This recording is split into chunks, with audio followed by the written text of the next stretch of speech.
Anak-anak yang terkasih, selamat pagi. Apa kabar? Sehat? Puji Tuhan. Tak lupa Bu Kris ucapkan selamat untuk kalian semua karena kalian sekarang sudah naik kelas 8.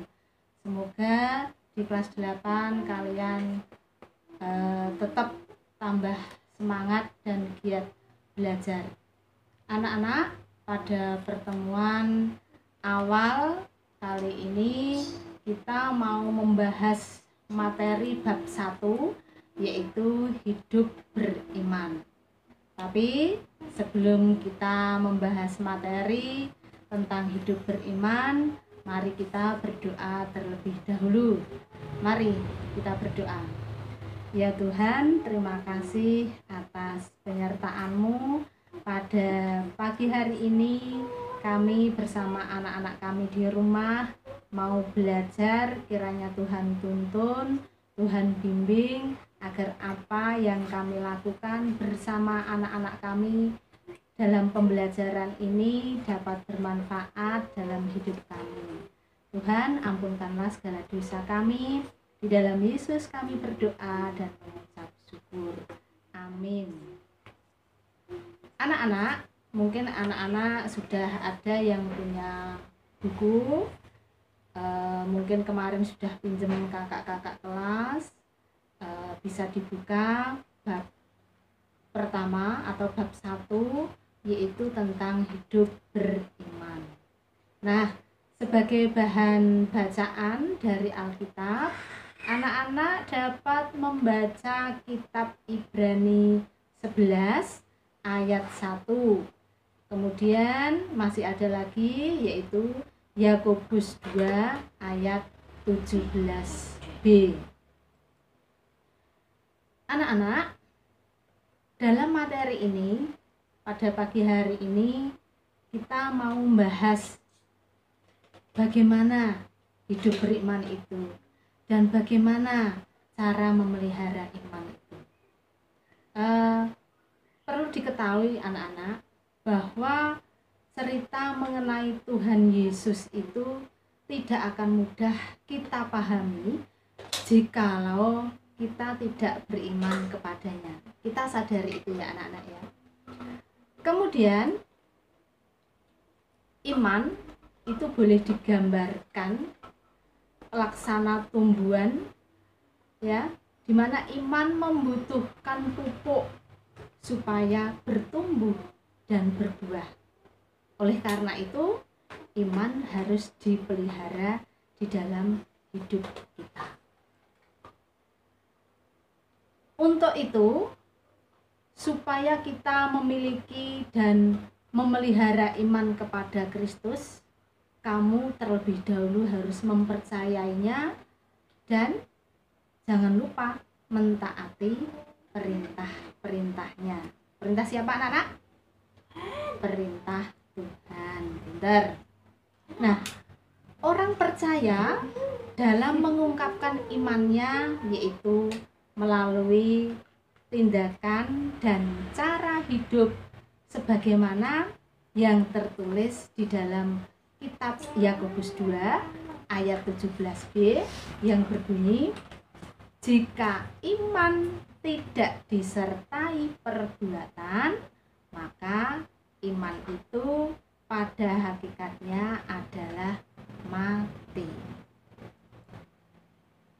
Paham anak-anak? Nah, kemudian membahas tentang iman, kata iman ya, kata iman dalam perjanjian lama artinya berpegang teguh. Beriman berarti berpegang teguh pada keyakinan yang dimiliki akan suatu hal, karena hal itu dapat dipercaya atau dapat diandalkan. Demikian, iman selalu berkaitan dengan percaya. Dan kata pengharapan juga tidak akan pernah lepas dari iman kita kepada Tuhan. Sekali lagi, Kata iman tadi dalam perjanjian lama adalah berpegang teguh. Iman di sini dapat membangkitkan suatu pengharapan, sekaligus juga bisa mendorong seseorang untuk mewujudkan pengharapannya.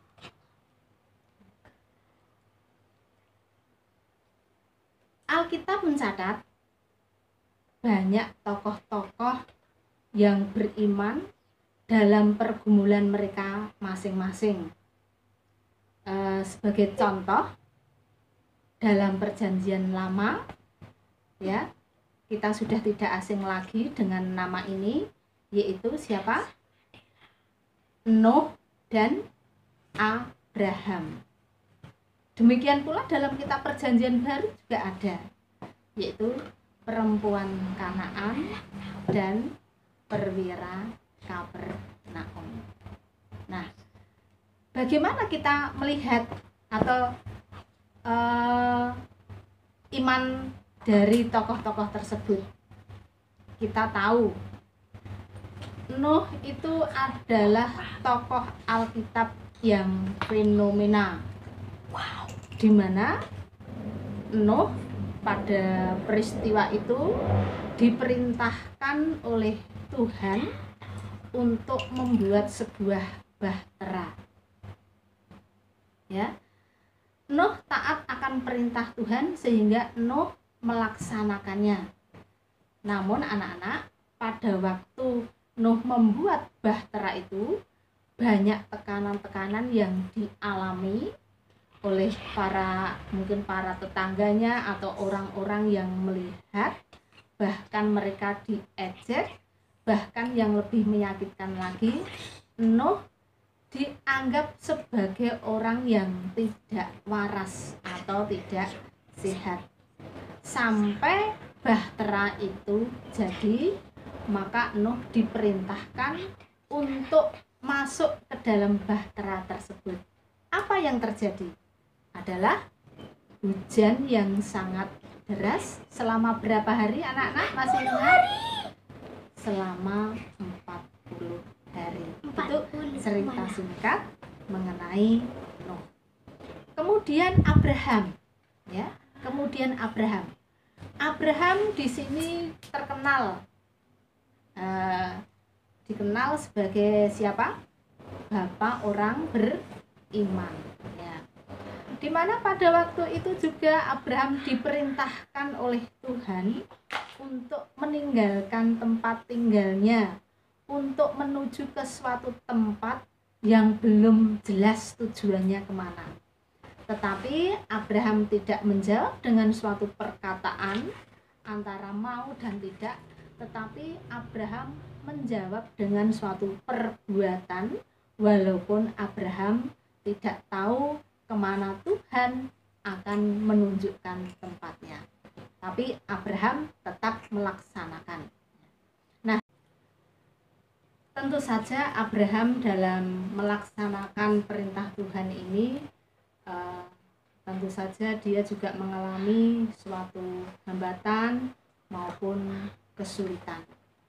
Terlebih lagi, sebagai puncak perjuangannya, Abraham diperintahkan oleh Tuhan untuk mengorbankan atau mempersembahkan anaknya yang bernama siapa, anak-anak? Ishak, pinter, ya. Nah, dari situlah ujian Abraham, ya. Abraham walaupun dengan berat hati, Abraham tetap melaksanakan perintah Tuhan. Dari ketaatannya Abraham kepada Tuhan, maka Abraham disebut sebagai Bapa orang beriman. Nah, dari sini anak-anak bisa membaca dari kitab perjanjian lama, yaitu Kejadian 22 ayat 1 sampai 16. Kalau anak-anak ingin membaca cerita lebih lengkap lagi tentang Abraham. Kemudian dari tokoh perjanjian baru saya hanya mengambil 2 saja, yaitu perempuan Kanaan dan perwira Kapernaum. Ini pun anak-anak dapat membuka Alkitab dalam Perjanjian Baru, yaitu Matius 15 ayat 21 sampai 28. Di mana di situ diceritakan perempuan Kanaan yang mempunyai seorang anak yang menderita sakit karena apa, anak-anak? Karena apa? Sakit karena apa? Dirasuki oleh setan. Dia merasakan sakit yang luar biasa. Saat itu ketika dia mendengar bahwa Tuhan Yesus berada di dekat daerahnya, perempuan Kanaan ini datang kepada Tuhan Yesus meminta tolong untuk menyembuhkan anaknya. Tetapi anak-anak, diceritakan pula di situ ada suatu peristiwa yang mungkin menyakitkan, bahkan permintaan itu tidak dihiraukan oleh Tuhan Yesus, ya, tidak dihiraukan oleh Tuhan Yesus. Tetapi perempuan Kanaan tetap berharap, tetap apa istilahnya, kalau membuntuti Tuhan Yesus kemana ia pergi, sehingga akhirnya Tuhan Yesus melihat kegigihan perempuan tersebut, maka akhirnya Tuhan Yesus mengabulkan permohonan dari perempuan Kanaan itu untuk menyembuhkan anaknya yang sakit karena dirasuki oleh setan. Itu ya untuk perempuan Kanaan. Kemudian ada lagi, yaitu perwira Kapernaum. Tadi kita bisa membaca dari Lukas 7 ayat 1 sampai 10. Juga diceritakan di situ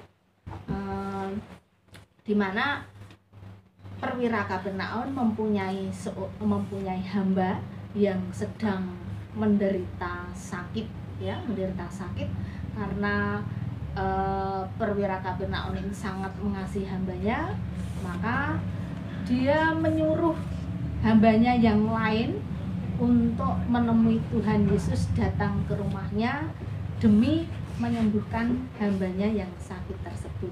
Nah, dari situlah Tuhan melihat kesungguhan hati seseorang, ya, dari situlah Tuhan melihat kesungguhan hati seseorang, sehingga Tuhan Yesus akhirnya juga memenuhi permintaan perwira Kapernaum tersebut. Nah, anak-anak, dapat kita simpulkan bahwa apabila kita percaya dan berpegang teguh pada Yesus dengan segenap hati kita, dengan segenap akal budi kita, maka apa yang dikehendaki pasti akan terjadi dalam kehidupan kita. Kemudian bagaimana menurut Ibrani 11 ayat 1? Adik-adik, maaf Pak, anak-anak tadi sudah membaca ya. Ibrani 11 ayat 1. Iman adalah dasar dari segala sesuatu yang kita harapkan dan bukti dari segala sesuatu yang tidak kita lihat. Artinya apa, anak-anak? Bahwa iman percaya itu akan terlihat dalam perbuatan kita sehari-hari.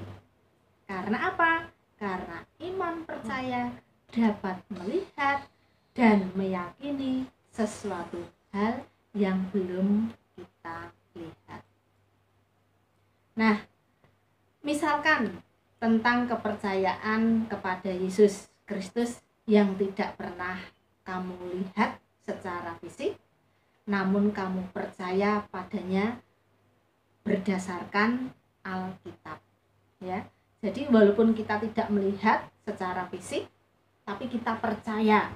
Itulah yang dimaksud iman di sini. Karena apa? Kita percaya dari mana? Yaitu dari kesaksian Alkitab. Kemudian saya lanjutkan. Iman pada dasarnya adalah merupakan anugerah dari Allah yang dicurahkan bagi orang-orang yang percaya dan selalu berharap kepada Tuhan serta melakukan kehendak-Nya. Jadi dalam iman ada unsur percaya dan ada unsur pengharapan. Jadi boleh dikatakan dalam perjanjian baru sekarang, beriman artinya mengamini janji-janji Allah di dalam Tuhan Yesus Kristus dengan segenap hati, dengan segenap akal budi, dan dengan segenap perbuatan kita sehari-hari. Itulah iman kita pada Kristus. Nah, anak-anak, kesimpulan dari beberapa cerita baik dalam perjanjian lama maupun dalam perjanjian baru, ya, dalam perjanjian baru, apabila kita percaya dan berpegang teguh kepada Yesus melalui firman-Nya dengan segenap jiwa dan segenap hati kita, dengan segenap akal budi kita, maka apa yang dikehendakinya atas diri kita pasti terjadi. Karena ini juga merupakan suatu pengharapan kita di dalam iman kepada Tuhan Yesus Kristus. Nah, sebagai sifat dari iman sendiri itu adalah sifatnya aktif. Yang artinya apa? Artinya kamu harus benar-benar yakin akan kebenaran firman Tuhan dan sungguh-sungguh melaksanakan dalam kehidupan sehari-hari. Gitu ya, karena sifat iman itu aktif. Nah, anak-anak, kita tadi dari awal ada tulisan memelihara iman. Nah, bagaimana memelihara iman? Nah, ini PR untuk anak-anak semua. Tapi Bu Kris mau mendasarkan, mau ambil dasar dari 2 Timotius 4 ayat 7 sampai 8. Kalau anak-anak di depan HP atau laptop membawa kitab suci, boleh dibaca, ya. Rupanya dari 2 Timotius 4 ayat 7 sampai 8, di mana Rasul Paulus telah menggambarkan betapa sulitnya atau beratnya upaya yang dilakukan untuk mempertahankan atau memelihara imannya. Ia tidak memelihara imannya hanya dengan berdoa saja. Maksudnya ia tadi adalah Rasul Paulus. Tetapi Rasul Paulus juga berani bersaksi memberitakan Injil Kerajaan Allah. Paulus juga berani mengatakan suatu kebenaran. Ya. Paulus juga memiliki penguasaan diri yang kuat sehingga Paulus tabah dalam penderitaan. Nah, itulah beberapa cara Paulus di dalam memelihara imannya yang kemudian dibagikan kepada Timotius. Agar supaya apa? Timotius juga dapat melakukan seperti yang dilakukan oleh Rasul Paulus. Nah, demikian anak-anak, karena kaitannya dengan waktu, ya, Bu Kris hanya bisa membahas mengenai masalah hidup beriman ini hanya sedikit. Nah, anak-anak boleh membaca dari buku paket bab 1, kalau mungkin belum punya boleh pinjam pada kakak kelas. Nah, sebagai akhir pertemuan kita ini, Bu Kris memberikan tugas, yaitu anak-anak dapat membaca kitab Matius 26 ayat 20 sampai 25 dan Matius 26 ayat 69 sampai 75. Saya ulangi lagi untuk tugasnya, anak-anak membaca kitab Matius 26 ayat 20 sampai 25, kemudian dilanjutkan ayat 69 sampai 75. Di situ dibaca dan temukan dan tulislah apa yang dilakukan oleh tokoh-tokoh dalam memelihara imannya. Demikian anak-anak, pertemuan pada kali ini saya akhiri, dan jangan lupa anak-anak tetap semangat di dalam belajar walaupun kita belajar secara jarak jauh atau secara daring. Terima kasih anak-anak. Mari sebelumnya kita tutup dalam doa. Mari kita berdoa. Tuhan Yesus, terima kasih pada pertemuan kali ini. Tuhan sudah ajarkan pada anak-anak kami untuk hidup beriman dan memelihara imannya. Biarlah apa yang kami pelajari pada kesempatan ini boleh dipahami oleh anak-anak kami, sehingga anak-anak kami boleh melakukan atau menerapkannya di dalam kehidupan sehari-hari. Tuhan, ampunkanlah segala dosa kami. Di dalam Yesus kami boleh berdoa dan mengucap syukur. Amin. Terima kasih anak-anak. Tuhan memberkati.